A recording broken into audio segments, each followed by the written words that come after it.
Welcome back, folks, to Max Day Horsemanship.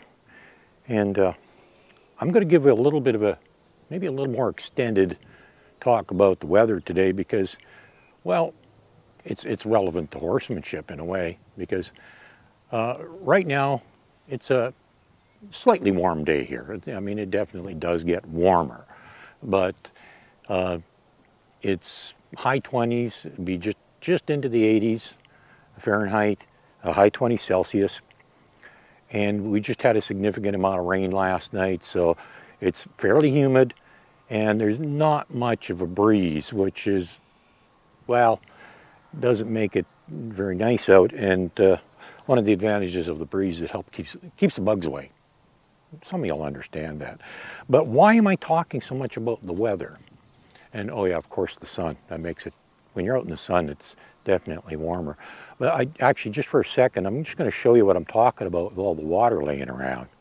And this is the driveway, and even on the driveway, you can see there's, quite a bit of standing water laying around. Now, for those of you that are used to the humidity, and live in areas where there's a lot of humidity, this is actually pretty decent. This is not going to be bad at all. Sweat's not pouring off of you yet or anything like that. It's not insanely hot. This would actually be considered a cool day. And in fact, in my life, I have actually worked in a few different parts of the world. And I've worked with people from various parts of the world. And it is very apparent to me, through my experience, that the climate can vary a lot. And so when I say it's a little on the warm side, some people would think this is a pretty cool day. Others might think it's pretty warm, but it all varies depending on what you're used to. And what you're used to, your personal experiences and your climate that you grew up in and the area that you grew up in, this has a lot to do with your horsemanship. And I'm going to explain this as I go because what you have seen and what you have experienced, it changes how you perceive things. And it affects what you consider to be normal, abnormal, and various types of behavior. And this is something I've struggled with a bit over the years, is not everybody sees things the way I do. And well, I don't necessarily see things right all the time either. And I've struggled with this a bit over the years is, well, not only do other people not see things the way I see them, or even see the things I see, but I have been working on, and I'm still on this journey, by the way. I'm just like you, okay? I'm learning. I'm still learning. And I have to learn to observe the signs that I'm seeing and what I'm seeing with a horse, because it's a learning experience. You got to know what to watch for, and it's not real simple because humans are not as sensitive and perceptive as horses are.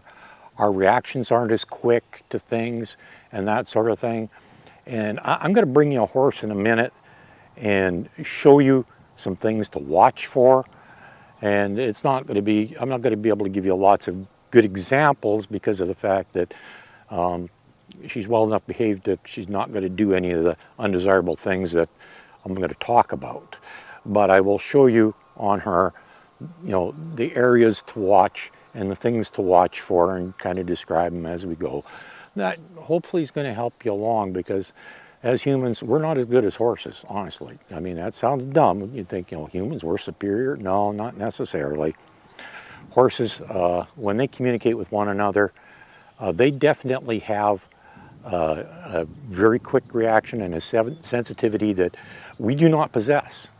And a lot of people will say things like, well, the horse did this or that without warning, it bit, kicked, whatever, whether it's with a human or another horse.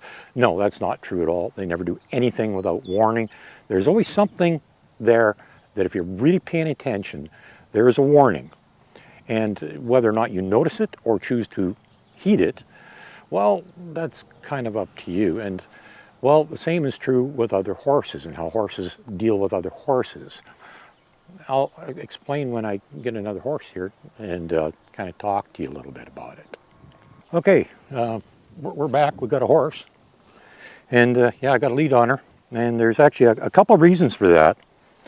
One, We're out in the yard, so there's no fences, and just to be on the safe side, want to make sure. Secondly, we're also standing in some rather lush grass, and she really wants to eat. Instinct. That's just what horses do. And so every once in a while I'm going to have to give her a bump on the halter just to keep her head out of the grass while I talk to you. But what I want to talk about is the things to watch for. Now, this is, by the way, every time I bump her, I'm being consistent. And this is something you got to do too, is, you know, if you have trouble with your horse eating when you don't want it to, it's up to you to do something about it. It's not up to the horse to listen, it's up to you to make sure that the horse listens. And every time her head goes down, I'm going to give her a little bump on the halter, and she's going to bring her head back up. Now, she keeps thinking about it. You see her head going up and down? She's thinking about it, but she knows that if that head goes to the grass, I'm going to give her a bump. Because I just did it a couple times before I turned the camera on, and so she knows. Okay. So that's one of the reasons that, I want to keep her head out of the grass. I need to be able to do something when she does go for the grass. So it's important for me to be consistent and have a halter on so that I can actually correct her. And that's what we're going to do. And like I said, we're out in the yard where there are no fences. She could actually walk out to the road, walk off on me out of camera view, if nothing else. And, well, we don't want any of that happening. So we've got a halter and lead on her. Something I'll mention that really doesn't have a whole lot to do with the horses, but occasionally you will notice in the background some of the fencing around here is not in the greatest of condition. And there's a reason for that, and it's not neglect. It's a case of, well, they have cattle here, and cattle can be very, very hard on fences, particularly the bull. The fence is just kind of in his way. And so they don't think anything about bumping and bashing into it, and you'll notice there's several areas where the fences are, one or more rails are down. There's actually wire in between them too as well, so it's not a huge deal if a panel is gone, or one piece of rail or board, whatever you want to call it. But I just thought I'd explain that. It's not the horses doing it. In fact, this one in particular is extremely good when it comes to fences. You could put up the tiniest little piece of wire or whatever and she won't challenge it. She doesn't touch a fence. It's just the way she is. But I want to talk about being observant and watching for different signs. Now, you'll see she's fussing a little bit today, but that's mostly because it's warm enough, the bugs are out. She's also really struggling with the concept of she wants to eat that freaking grass and I'm not letting her. So she's a little frustrated. But she's being a good girl most of the time. And even though her boyfriend is very upset with her being on the other side of the fence, she's actually behaving herself quite well. That's a good thing. But that's kind of one of those things you can watch for. And I've been careful because I know every once in a while if we go around a blind corner and she sees something that might be of concern, she might jump. So I got to be always watching too for things that might get her excited. And I got to watch her body language all the time to keep myself safe. And that's one of those things that you are going to have to watch, is the body language, just the general movements. Oh, I see what's going on right now. Okay, again, there's a little dog behind here. And it's some kind of a herding breed. We're not entirely sure. And it instinctively wants to herd the horse. And it's going to get itself kicked one of these days because the horses are going to see enough of you. I've seen them kick at it before. And, well, that's how things go. Anyhow, one moment while we chase a dog away. We've dealt with the dog for now.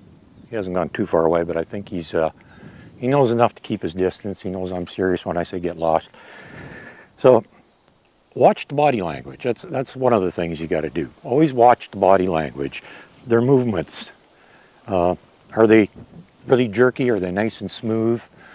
That tells you a lot about the state of the horse, its mindset, and what you might have to watch out for. Are you pushing it to the point where it gets that worried? Okay, that's something too. You always got to be cautious because a lot of times, as humans, we cause the problems. Very often, actually, too often. So that's one of the things you got to watch is, the body, the general movement. Just, is it jerky? Is it swishing the tail when there's no flies? That tells you a lot. The tail movement, that can tell you an awful lot if that horse is getting agitated. And, just the overall movement. Is it nice and smooth and slow, or is it jumpy and jerky and things like that? And, her tail's pretty active today, but that's because of the flies. There are quite a few little flies buzzing around, and that's their fly swatter. That's just what they do. So it's not a huge issue at the moment, but it is one of the many things that you watch for. If there aren't a lot of flies around, if you're in an indoor arena, or depending on the time of year, the flies aren't bad, that's something to watch for. Watch that tail. That's one of the things. The body language, that's another one of the things. Just the general movement. That can tell you an awful lot. A couple other things you got to really watch that are very telling is the headset. Well, you'll notice this one, her head's pretty low. That's good. That means she's fairly relaxed. That's a good thing. When the head gets up high, she's getting a little concerned about stuff. And even though most of the time you'll see her on camera, her head's down low, it can happen. It does happen. Trust me. Now the ears, another very, very telling thing. The way they are right now, perfectly normal for her. If they're really high and forward, they're a little concerned about something, and you better figure out what they're looking at, because there might be something that's bothering them. And between wanting to eat the grass and dealing with these stupid flies, she's not standing still very nice today. Minor detail, we'll deal with it. But you see she's shaking her head a lot. That's these tiny little flies that are bugging her. And she keeps coming to me, wanting me to help her, protect her from the flies. Yeah, well, sorry, not much I can do about that. I got enough of them flying around me I got to deal with. Now, so the ears, well, that's where we left off. Where they are right now, pretty normal. If they go back a little bit further, they might be a little concerned, or maybe they're paying attention to something that's basically behind them. Like when you're riding, it's not unusual for the ears to be back a little bit further than this and pointed towards the rider, because they're paying attention to you. And that's not a bad thing. But when they go completely flat back, look out. Bad things are about to happen. And this is one of the areas in which, as humans, we fail, because we don't react as bad, or as fast, I should say, as horses do. When they pin their ears on another horse, the other horse will generally react very quickly. And if it doesn't, it might get kicked or bit or something like that. And every time I see a mark on one of my horses, I always just say, oh, well, you weren't listening, were you? Because that warning always comes ahead of whatever else transpires, whether it's a bite or kick or anything like that. And so ears, very important. They can tell you a lot.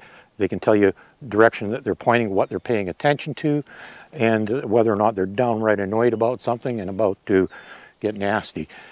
Now the eyes, that's another one. Watch the eyes. Now in our case right now, the eyes look pretty good. They're not terribly wide open. They're looking what is referred to as soft. I think that's what they mean by that. I've never completely understood that one myself. But when you see the eyes really getting big and you start seeing the whites, unless you got a nappy, in which case you quite often see the whites, because the opening for the eye is actually larger than any other breed. So you will quite often see the whites of their eyes if you got an nappy or nappy cross. But most horses, you will never see the whites of their eye unless they're looking way off to the side at something, or when they start getting very concerned, the eyes get really big, and then when you start seeing the whites, be concerned. And these are some of the things. There's probably a few others I've missed I'm not thinking about right now. But generally, those are just a few of the things you've got to really, really be paying attention to. And like I said, horses are much more in attune to those kind of things, the movements and the ears and the eyes and all this stuff.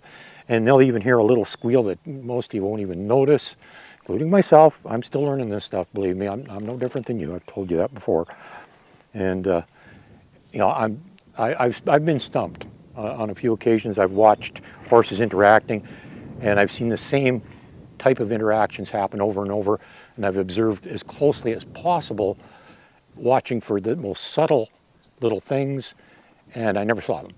So if you miss something, don't beat yourself up over it. Believe me, there's times you're gonna, things are gonna happen.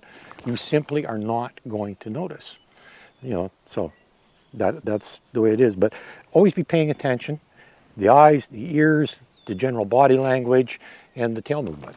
Those are some of the most telling things that you really should be paying attention to. And the body language can really tell you a lot long before things go bad. And how they respond to you and things like that. And you'll notice even while this camera's been going, there's a couple times I had to give a little tug on the lead when her head went for the grass. And that's important stuff. That's consistency. No matter how bad, she didn't actually get to the grass, but she was heading there. No matter what you're doing, the horse is number one priority. And if it means you got to stop talking to your friend or stop making a phone call or looking at your phone or whatever, you got to do that because the horse is number one. And if you don't make it number one and be consistent all the time, you're going to have all kinds of problems because if you don't correct them, the horse thinks, hey, if I can do it once, if I can do it twice, I'll just keep on doing it. And if it happens today, it'll happen tomorrow, on and on, that sort of thing. So being observant and being consistent, I wasn't planning on that part, but just happened. You see what I'm doing, I'm being consistent, and it's very important that you are too. So that's our video for today. A little bit on the weather and your perspective on things and how the way you see things and what you see. It really depends on your experiences and based on who you've been around, the area you live in, because even the way things are done with horses, what is very typical in one area might be totally foreign in another. And I know that for a fact. That will happen. And that's why I went on an extensive rant about the weather, because depending on where you live, this could either be a pretty cool day or a pretty hot day. So it's kind of up to you to pay attention. It takes a while to learn. It's not going to happen overnight. It's going to take a while to learn this stuff. But trust me, I'm still learning it. It doesn't happen overnight, doesn't happen in a week, doesn't happen in a month. It's going to take you years to get really good at it. And by years, I mean several. Well, actually, till the day you die. You never stop getting better. And you will learn to notice things. Like right now, you notice her one ear moved over. It's because there's actually a car going by on the road out there. And she's paying attention to that. She's not overly concerned. You see the ears just came back again. She's not overly concerned about it, but she was paying attention to it. And that just told me something. I saw that. I saw that she was paying attention to something else. And so I thought I would point that out because that's how subtle things are sometimes. You don't always notice it, but the more you pay attention to what they're doing, the more you're going to notice what they're doing and why they're doing it, and you learn. So if you really pay attention to the horse and are observant of what they're doing, you're going to learn. You're going to get better. And sometimes it's little things like that. You can't learn that stuff at a clinic or a demo or any of that stuff. It's stuff that you just got to pay attention, spend time with your horse, be observant at all times, and eventually you're going to learn this stuff. I can't teach you. You just got to learn it. Simple as that. In the meantime, you have yourselves a real good day and go play with your horse and pay attention and maybe you'll learn something. Bye now.